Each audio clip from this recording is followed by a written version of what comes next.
नमस्कार, आपके साथ मैं हूं समीर अब्बास। भारतवर्ष का नंबर 1 बुलेटिन आप देखने जा रहे हैं। मेरे साथ सुमित चौधरी और सुमेरा खान भी मौजूद हैं। शुरुआत कर रहे हैं बिहार की अहम खबर के साथ। पटना में जेडीयू विधायक दल की बैठक शुरू हो गई है।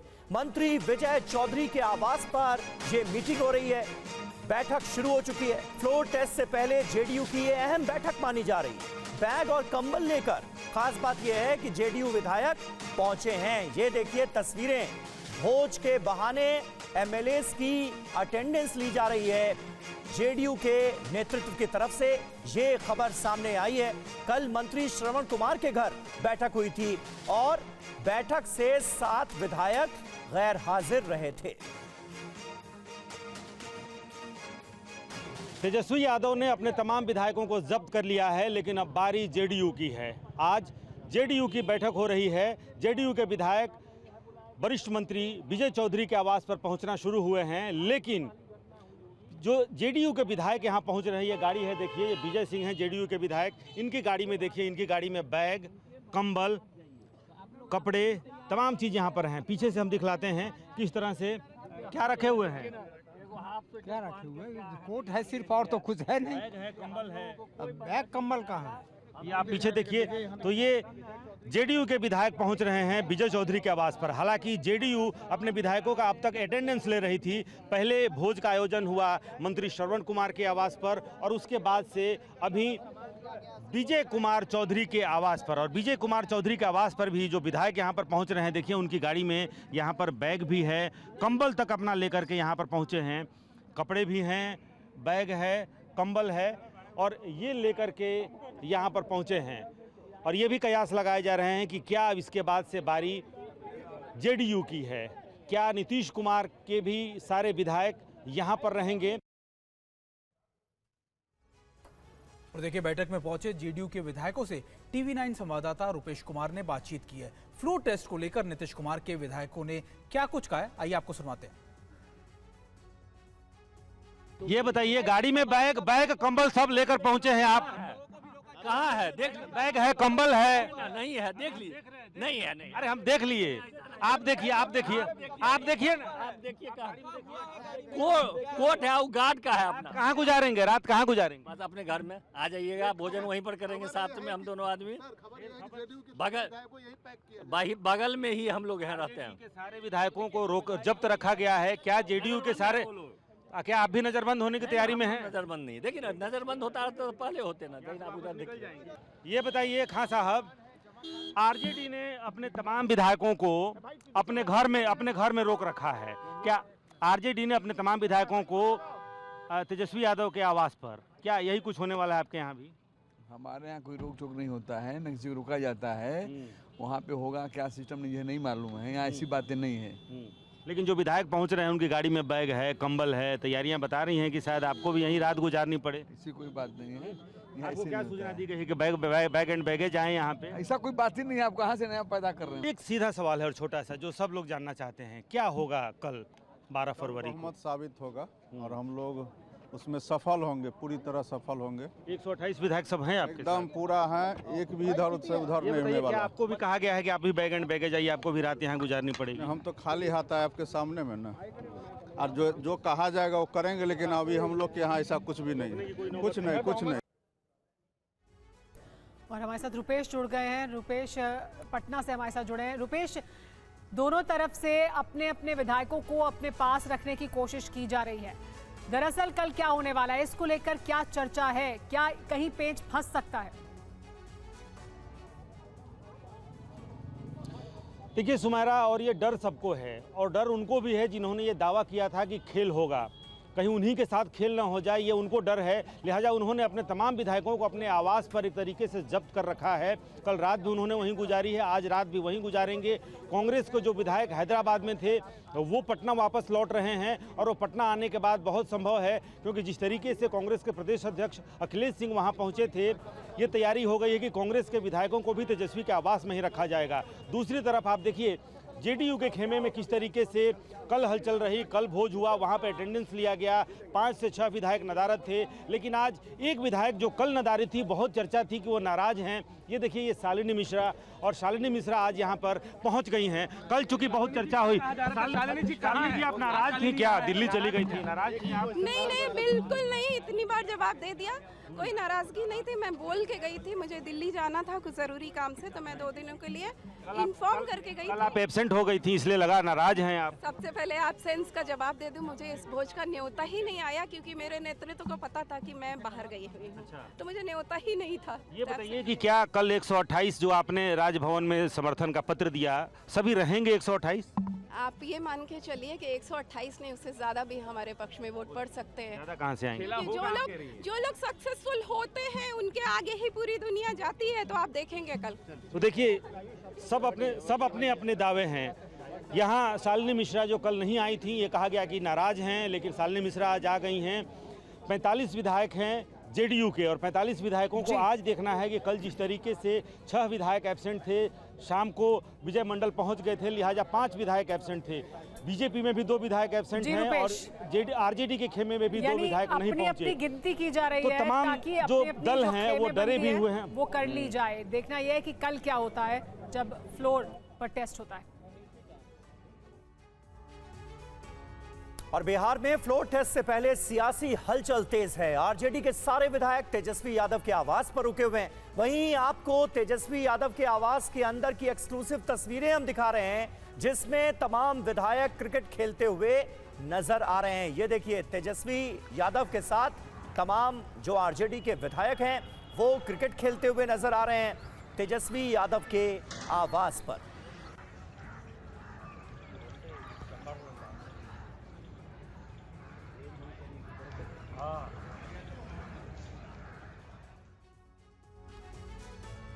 और देखिए, फ्लोर टेस्ट से पहले पटना में महागठबंधन के नेता भी मंथन कर रहे हैं, लेकिन नीतीश के लिए विधानसभा के स्पीकर का पद बन रहा है परेशानी का सबसे बड़ा सबक। खबर यह है कि फ्लोर टेस्ट से पहले राजभवन में लीगल एडवाइजर की पूरी टीम बदली गई है। कल नीतीश सरकार को बिहार विधानसभा में बहुमत साबित करना है, लेकिन स्पीकर अवध बिहारी चौधरी के पद पर बने रहने से जेडीयू और बीजेपी नेताओं के माथे पर शिकन है। अब ये संकेत मिल रहे हैं कि कल बहुमत साबित करने से पहले स्पीकर को पद से हटाने पर चर्चा हो सकती है। आरजेडी ने इस कोशिश को नाकाम करने के लिए संविधान का हवाला दे दिया है। जितने भी सदस्य हैं उसका मतलब होगा इनको हटाने के लिए कि जिनके सीट वैकेंट नहीं है उन सब के आधार पर गणना होगी।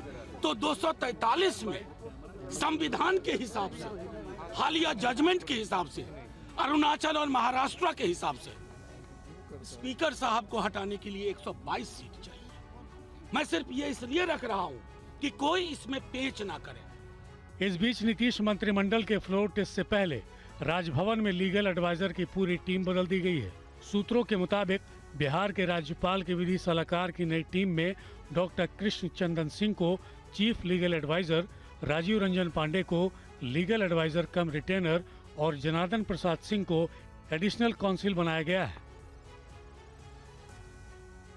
बिहार में फ्लोर टेस्ट से पहले आरजेडी और जेडीयू अपने अपने दावे कर रही है। आरजेडी का दावा है कि कल कुछ बड़ा होगा, तो दूसरी तरफ जेडीयू कह रही है कि आरजेडी को अपने विधायकों पर भरोसा नहीं है।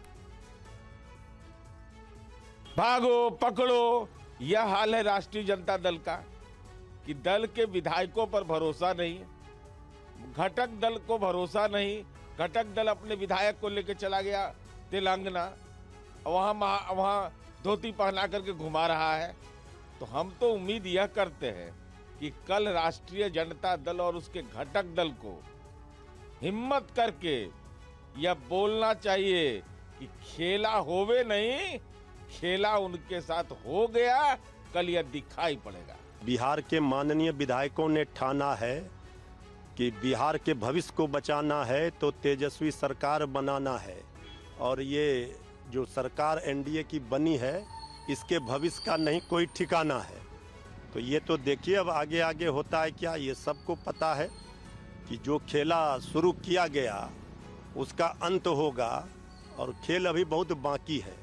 तो कल तो पता ही चल जाएगा। ये सरकार 24 घंटे की मेहमान है। और नई सरकार बनने के बाद पहली बार मध्य प्रदेश पहुंचे प्रधानमंत्री नरेंद्र मोदी ने सूबे को विकास की सौगात दी और कहा कि मध्य प्रदेश में जो विकास हुआ है वो डबल इंजन की सरकार की वजह से हुआ है। मध्य प्रदेश के झाबुआ में रोड शो के बाद पीएम मोदी आदिवासी महाकुंभ कार्यक्रम में पहुंचे और सूबे को 7,550 करोड़ की सौगात दी। पीएम के इस दौरे को आदिवासी वोट बैंक में पकड़ मजबूत करने के तौर पर देखा जा रहा है। पार्टी इस बार उन आदिवासी सीटों पर फोकस कर रही है जहां विधानसभा चुनाव में कम सीटें मिली थी। पीएम मोदी ने आज जिन विकास परियोजनाओं का उद्घाटन किया उनमें 604 करोड़ की इंदौर देवास उज्जैन रेल लाइन दोहरीकरण, 236 करोड़ की Itarsi north south grade separator yard remodelling, 324 crore की Indore Gujarat MP border fold lane balancing योजना शामिल है। झाबुआ के 559 गांव में 56 करोड़ के इंफ्रास्ट्रक्चर प्रोजेक्ट्स का भी आगाज किया गया। पीएम ने इस मौके पर कहा कि एमपी में इतना विकास इसलिए हो रहा है क्योंकि यहां डबल इंजन की सरकार है। एक साथ विकास के इतने सारे काम ये बता रहे हैं मध्य प्रदेश में फिर से एक बार बनाई हुई ये डबल इंजन की सरकार डबल तेजी से काम कर रही है। और वहीं प्रधानमंत्री मोदी ने आज झाबुआ की सभा में मौजूद लोगों के सामने बीजेपी के लिए 370 सीट जीतने का मंत्र भी रखा। पीएम ने और क्या कहा है, आइए आपको सुनाते हैं। जिस समय सबसे ज्यादा वोट मिले हैं उसको जरा लिख लो कि इस पोलिंग बूथ में पिछले चुनाव में 3 में ये सबसे ज्यादा वोट मिले थे। लिख लोगे? जरा जवाब दीजिए, लिख लोगे? फिर आप तय करना कि अब जो ज्यादा से ज्यादा वोट बूथ में मिले थे उसमें इस बार 370 नए वोट जुड़ने चाहिए। करेंगे? यानी आपके पोलिंग बूथ में जितने वोट ज्यादा पहले मिले थे उसमें इस बार मेहनत करके 370 वोट ज्यादा लाना है।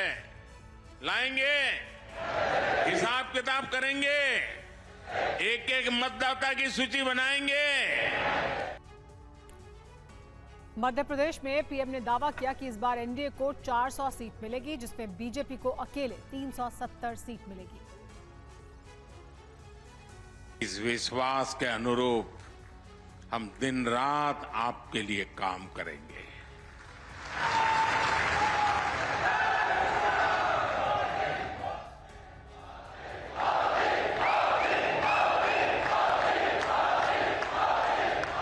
साथियों, कुछ दिन पहले जब विपक्ष में से आवाज आई 400 पार, तो फिर मैंने कहा देखो भाई, एनडीए की 400 पार की बात तो मैं भी सुन रहा हूं, लेकिन मैं ये भी सुन रहा हूं कि अकेला बीजेपी, अकेला कमल का निशान 370 पार करेगा। 370 पार करना चाहिए कि नहीं करना चाहिए? 370 से ज्यादा सीट आनी चाहिए कि नहीं आनी चाहिए? तो प्रधानमंत्री नरेंद्र मोदी मध्य प्रदेश में थे, वहीं गृह मंत्री अमित शाह दक्षिण के दौरे पर हैं। इस दौरान वो मैसूर में सुत्तूर जात्रा महोत्सव में भी शामिल हुए। इस दौरान उन्होंने लोकसभा चुनाव को लेकर एक बड़ा संदेश भी दिया। सुत्तूर जात्रा महोत्सव में शामिल हुए अमित शाह ने जगत गुरु शिवरात्रीश्वर शिवयोगी गाडुगे की विशेष पूजा की। उन्होंने सनातन के मूल्यों पर काम कर रहे सुत्तूर मठ की जमकर तारीफ की और अयोध्या को लेकर मोदी सरकार के संकल्प को बताया। नरेंद्र मोदी जी ने हमारे देश की सांस्कृतिक विरासत को विश्व के पटल पर गौरवान्वित करने का काम किया। अयोध्या में राम मंदिर, काशी में काशी विश्वनाथ कॉरिडोर, महाकाल कॉरिडोर, बाबा केदारनाथ और बद्रीधाम की नगरी का पुनरुत्थान, ढेर सारे हमारे सांस्कृतिक चेतना केंद्र को मोदी जी ने पुनर्जीवित करने का काम किया। सुत्तूर जात्रा महोत्सव में अमित शाह ने अरुण योगीराज को सम्मानित भी किया। अरुण योगीराज वही कलाकार है जिन्होंने विराजमान भगवान रामलला की प्रतिमा बनाई है। लोकसभा चुनाव को लेकर अमित शाह का यह दौरा काफी अहम माना जा रहा है। सूत्रों के मुताबिक मैसूर में बीजेपी कर्नाटक कोर ग्रुप और गठबंधन सहयोगी जेडीएस के सदस्यों के साथ मीटिंग में सीट शेयरिंग की रणनीति पर चर्चा हुई। और अब बात उत्तर प्रदेश की। यूपी के सीएम योगी आदित्यनाथ ने अपने मंत्रिमंडल सहयोगियों के साथ आज श्री रामलला के दरबार में हाजिरी लगाई। दर्शन पूजन के बाद मुख्यमंत्री ने राम मंदिर परिसर का भ्रमण भी किया। मोदी जी को जय श्री राम, जय श्री राम, जय श्री राम। मोदी जी को जय श्री राम, जय श्री राम, जय श्री राम। मोदी जी को जय श्री राम, जय श्री राम। जय घोष और आस्था के उत्सव का ये माहौल योगी सरकार के मंत्री और विधायकों के लखनऊ से अयोध्या पहुंचने पर देखने को मिला। अयोध्या के भव्य मंदिर में सीएम योगी के साथ रामलला का दर्शन करने वालों में विधानसभा स्पीकर सतीश महाना, बीजेपी के विधायकों के अलावा रालोद के 9 विधायक, निषाद पार्टी के सभी 11 विधायक, सुबह सभा के 6 विधायक और अपना दल एसके के 6 विधायकों के साथ कांग्रेस के भी कई विधायक मौजूद रहे। आज सबसे सौभाग्य की बात है, भगवान के प्रत्यक्ष रूप से दर्शन करने का अवसर प्राप्त हुआ। हम लोगों के लिए सौभाग्य की बात है कि इतना वर्षों की आस्था का केंद्र आज रामलला जी के यहाँ विराजमान के दर्शन होने का सौभाग्य प्राप्त हुआ है। हालांकि एसपी विधायकों ने इस कार्यक्रम से दूरी बना ली, लेकिन जनसत्ता दल लोकतांत्रिक के अध्यक्ष राजा भैया भी अपने विधायकों के साथ अयोध्या पहुंचे और रामलला के दर्शन किए। आम आदमी पार्टी गठबंधन को लेकर कांग्रेस को लगातार झटके दे रही है। पंजाब के बाद केजरीवाल ने आज दिल्ली को लेकर भी अपनी तस्वीर साफ कर दी। पंजाब के बाद दिल्ली में भी आम आदमी पार्टी और कांग्रेस के बीच गठबंधन नहीं होगा। आप के संयोजक अरविंद केजरीवाल ने पंजाब से दिल्ली में अलग चुनाव लड़ने का ऐलान कर दिया। आम आदमी पार्टी पंजाब में कुल 13 और दिल्ली में 7 सीट पर अकेले चुनाव लड़ेगी। दोस्तों, दिल्ली के लोगों ने इस बार ठान लिया है। दिल्ली में 7 लोकसभा की सीट हैं। दिल्ली के लोगों ने ठान लिया, 7 की 7 सीट इस बार आम आदमी पार्टी को देंगे। आज मैं पंजाब के लोगों से पूछने आया हूं, अगर आपने 13 की 13 सीटें आम आदमी पार्टी को दे दी, मान साहब के हाथ मजबूत होंगे। खबरदार, उसके बाद केंद्र सरकार की हिम्मत नहीं होगी आपके पैसे रोकने की, गवर्नर की हिम्मत नहीं होगी। दिल्ली में अलग चुनाव लड़ने के ऐलान के बाद केजरीवाल ने केंद्र सरकार पर जमकर निशाना साधा। रोज नए नए आरोप लगाते हैं, रोज नए नए आरोप लगाते हैं। आजकल रोज मेरे खिलाफ कभी सीबीआई का सम्मन, कभी ईडी का नोटिस, कभी पुलिस का नोटिस, कभी इनकम टैक्स का नोटिस। कई बार मेरे को लगता है देश का सबसे बड़ा आतंकवादी मैं ही हूं।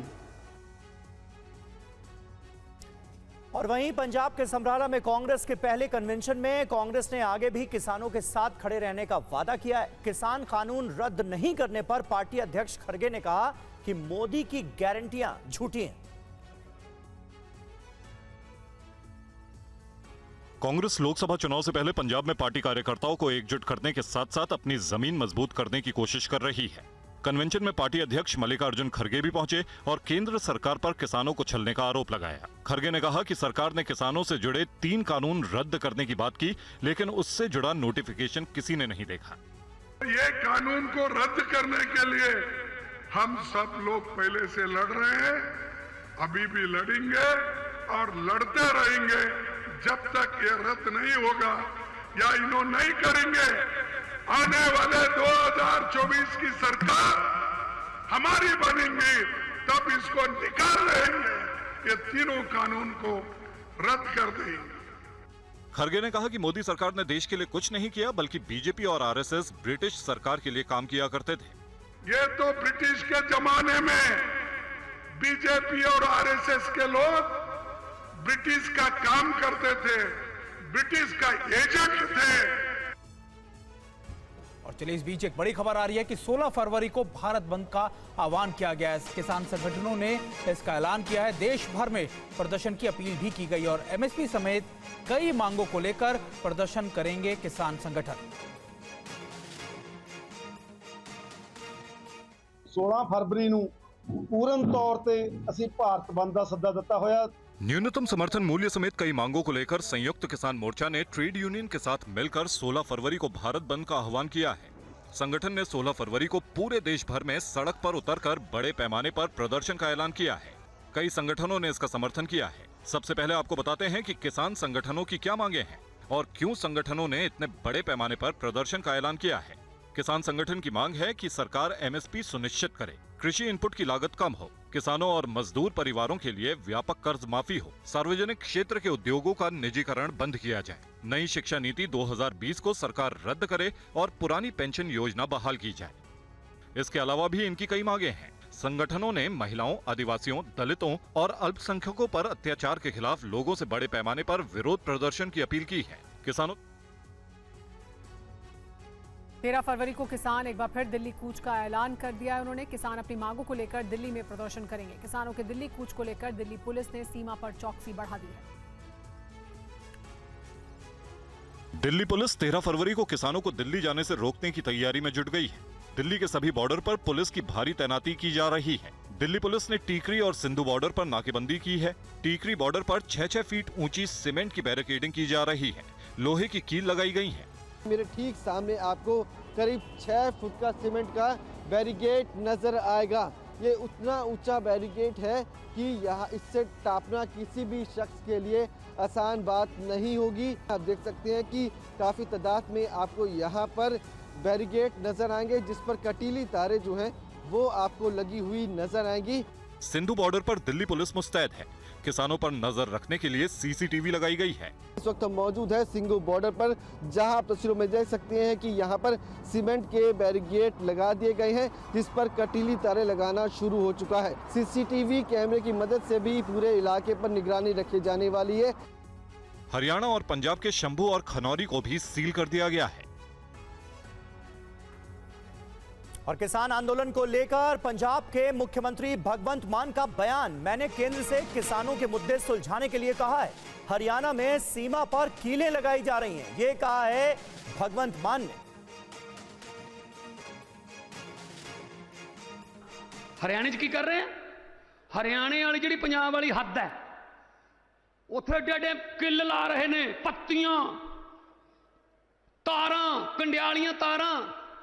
मेरी फिलहाल तो मेरी बेनती है केंद्र सरकार ਨੂੰ कि किसानों ਨਾਲ गल कर लो, उन्हां ਦੀਆਂ ਮੰਗਾਂ ਜਾਇਜ਼ ਜਿਹੜੀਆਂ ਨੇ ਮੰਨ ਲਓ। ਤੁਸੀਂ इंडिया ਤੇ पंजाब ਦਾ ਬਾਰਡਰ ना बनाओ। ਬਾਰਡਰ बनाता ਹੁਣ उन्हीं ਤਾਰਾਂ ਇੱਧਰ ਲੱਗੀਆਂ ਖੱਬੇ ਪਾਸੇ पाकिस्तान ਜਾਣ ਨੂੰ, उन्हीं ਇੱਧਰ ਲੱਗੀਆਂ ਦਿੱਲੀ ਜਾਣ ਨੂੰ। ਤੁਸੀਂ ਕੀ ਸਮਝਦੇ ਹੋ ਸਾਨੂੰ? और चलिए वक्त है एक छोटे से ब्रेक का। आप देखते रहिए TV9 भारतवर्ष।